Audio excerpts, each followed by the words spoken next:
Hey y'all, welcome to Stivers Homestead. I'm Zach. And I'm Jen. And today we are canning, not spaghetti, chili sauce. Man, what wild day.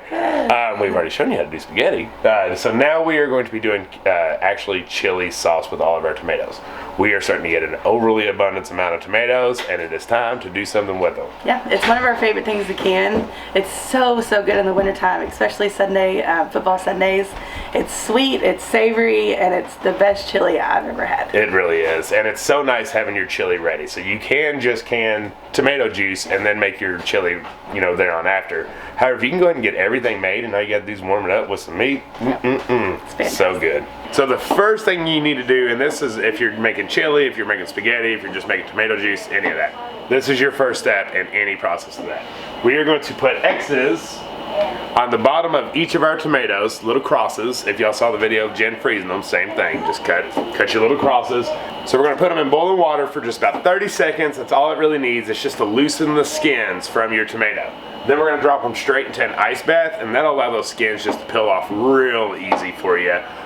We like to peel the skins off in our sauce. We have in the past, like with our spaghetti that we did not peel them, and we just pureed it all down and blended it all in. It was fine. This round though, I think we're gonna do this step. So I've already got the water starting to cook. Now it's time to start cutting these tomatoes and throwing them in there.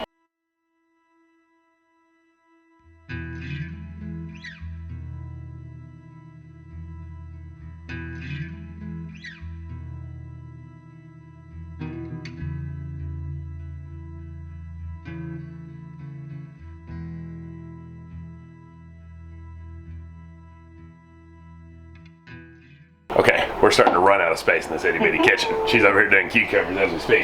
So I just dropped the tomatoes into an ice bath just for a second or two, just to cool them down a little bit and get the skins nice and loose. Now they're sitting right here, and I'm just gonna hand peel them, and then I'm gonna set them in our cardboard box, because that's where we're at now. We're almost out of all of our bowls. So I get them in there, and then we'll just keep doing this process until we have all the tomatoes peeled. Then we'll start making chili.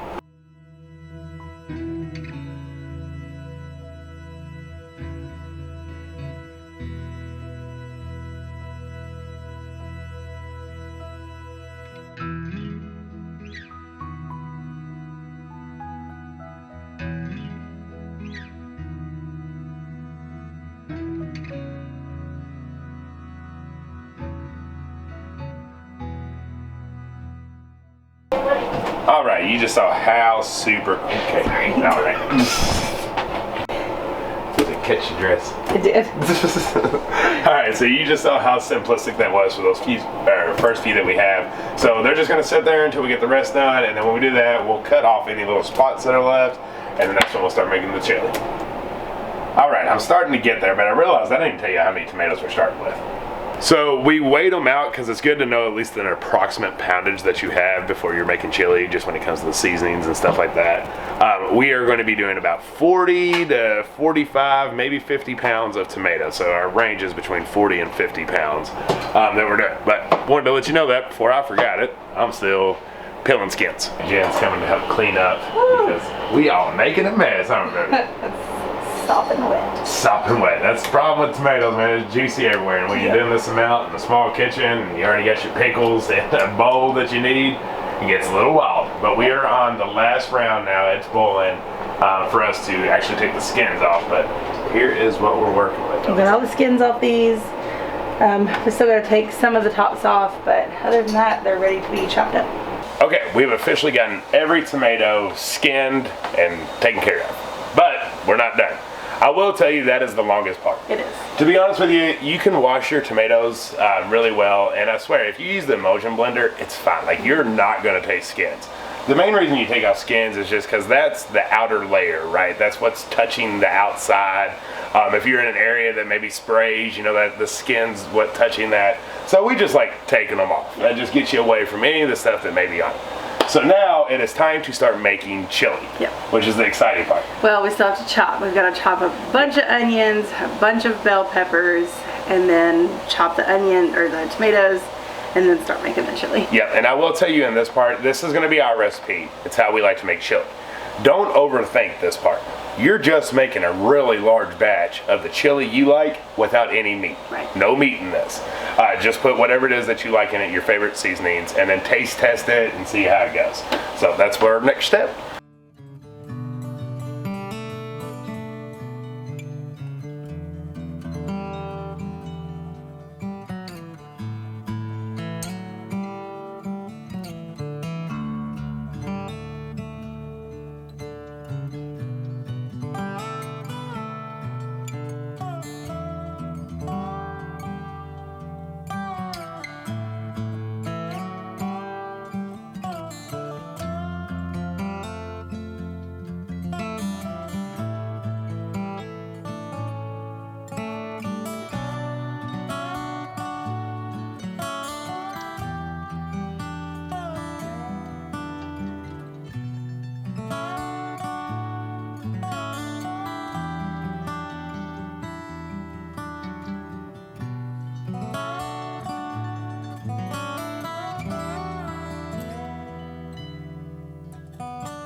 Whew, it is wild around here, y'all. This kitchen is popping left and right with everything. So, she has gotten one pot already started.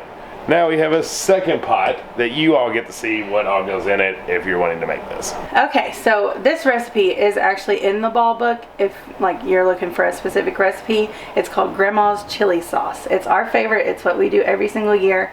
I'll never make a different chili. So we are tripling. We doubled for this pot. We're going to triple for this pot. But the original recipe calls for about 16 medium tomatoes. So I'm going to give you what you would do if you were doing it with 16 tomatoes. So you're going to want a clove of garlic, 2 cups of white vinegar. So 16 medium tomatoes, about 6 green bell peppers, and about 4 red bell peppers, and about 4 to 5 onions. That's how much you do for the original recipe. You want about a cup of light brown sugar. We're going to do 3 tablespoons of celery salt.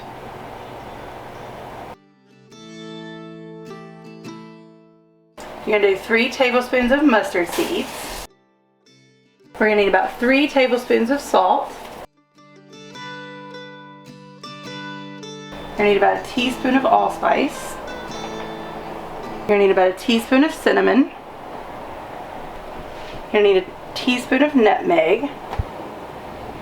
And you're going to need about 1/4 teaspoon of ground cloves. Okay, once you got all that stuff in the pot, and I'm just trying to figure out how to get her stick down there and get it all stirred up. We'll find something bigger to get it all the way down for that big stock pot. However, now your goal is to bring it all the way up to a boil.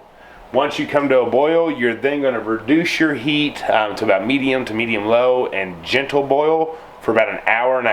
Yep. After that, we'll get back to you and talk about thickness. Okay, so we are now up to a rolling boil. A really good boil. So now we have turned it down to about medium to medium low. We do want to keep a simmer of a boil going on. We just don't want it to be rapid. Now we're going to sit here and let it do its thing for about 1.5 hours. Come stir it occasionally every 15-20 minutes or so.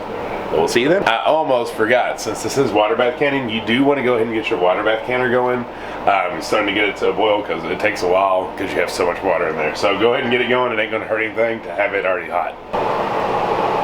All right, this is what you're looking for. Basically, you want to take that lid off and be like, yep, that's a bowl of chili right there. So while that was going, like I said, we had gotten a hot water bath canner going, and Jen had been getting the jars prepared. So this is a full hot pack. What that means is hot food, hot canner, hot jars. Jars are sterilized because they've been soaking in here. They're still hot, so now we're going to start putting our chili in.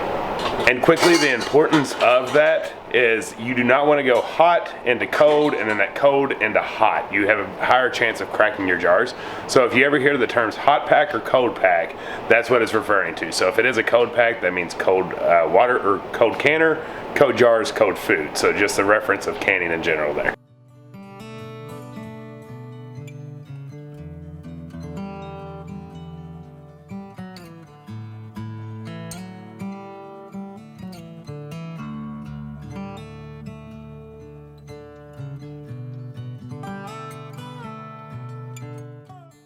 Okay, so Jen is filling up these jars with, what's the headspace? Half-inch. Half-inch headspace, and that's just the difference between where the sauce stops and where the lid hits, so it's a half-inch. Now, while she's filling the rest of the jars up, I'm going to use our little knife here, which is fine to use. You can use whatever you want, chopsticks, anything that you have. You're going to stick it down in, which I'm about to show you, and that just gets any air bubbles that might be in there out. Then I'm going to clean the lids with white distilled vinegar, and then we'll be ready to put our tops on.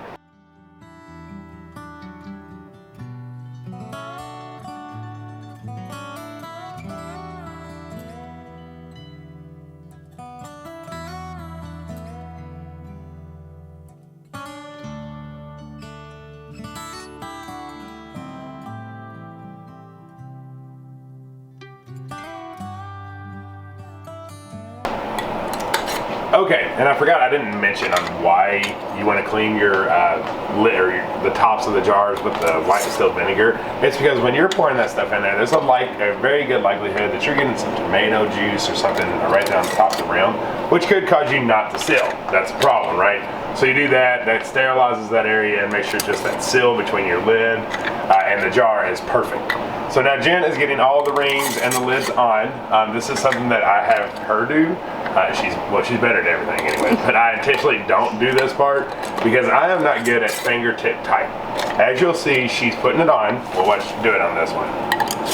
She's getting it till it's tight, and then just one little extra thing there. It's just fingertip tight. Guys, you can turn them too hard, and that's what's going to make these bad boys buckle. Okay, Jen's using a little gadget, and she is getting all of our jars in our water bath cannon. Notice something she's doing here? She's alternating the size that she's putting it on the rack, and that's just so it'll stay stable, and you don't want anything to rock off, because we do have this tilted up, and so we'll take it all down into the pot together at the same time slowly.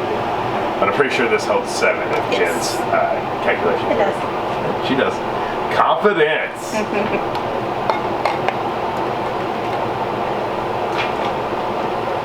One more right there in the middle.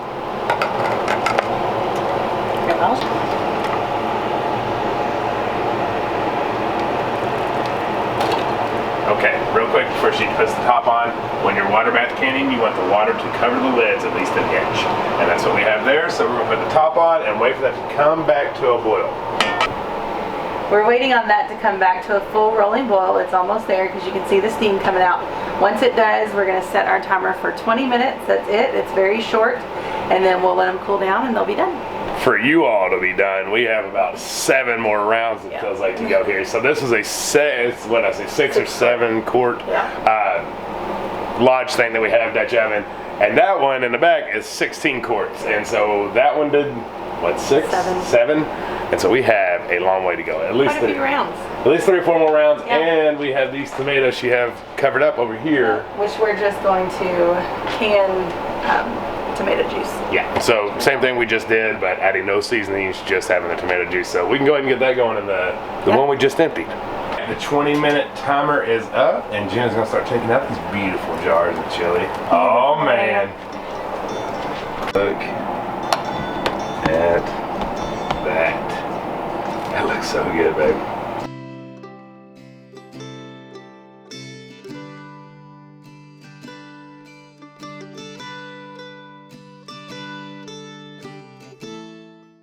So before we end this bad boy, I wanted to show y'all what we got going on here. So we ended up getting 7, 14, 18 quarts of the chili sauce. And now here is Jen's tomato juice. Yep, so that was probably 16 more tomatoes. Yeah. That we cut up, we cooked them down, and then I used the immersion blender to blend them up. And now I'm just ladling it into jars with 2 tablespoons of lemon juice per jar, per quart. And then we're going to put it in the water bath. And then we have tomato juice. It just looks so pretty. But see the difference of the dark chili and then just that light tomato juice? So I'm not going to lie. The primary thing we use any of our tomatoes is normally chili or spaghetti. Now we also do a lot of salsa, which will be coming in a future video once we get the next big harvest of tomatoes. But that is our primary thing that we use this for. So already having our chili ready, which is a huge plus to us. We love that. We love having a ready-made meal in your jar.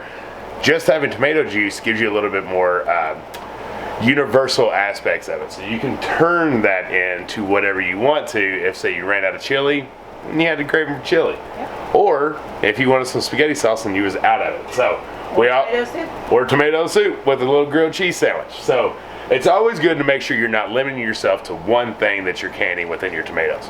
Mix it up, get your favorites, but also do the universal pieces that you can turn into anything when it comes to mealtime. So there you have it.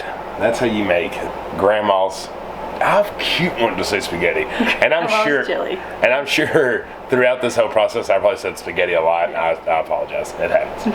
Grandma's chili. Yeah. Like she said, it is our absolute favorite. We hope you enjoy it. We have a long rest of the afternoon for us because we still got a lot to can. Yeah. But we hope you enjoyed this video and hope that you give it a try. If you do, leave us a comment down below. There's nothing better than having a jar of chili. You can just pull out of your pantry and put together. Obviously, throw your meat in if you want it. Throw it over some noodles or rice, and you have a meal right there ready to go. And what better way to be prepared? That's exactly right. Yep. And y'all, if you're new here, hit that subscribe button for us. We love you. Until the next one. Bye. Bye.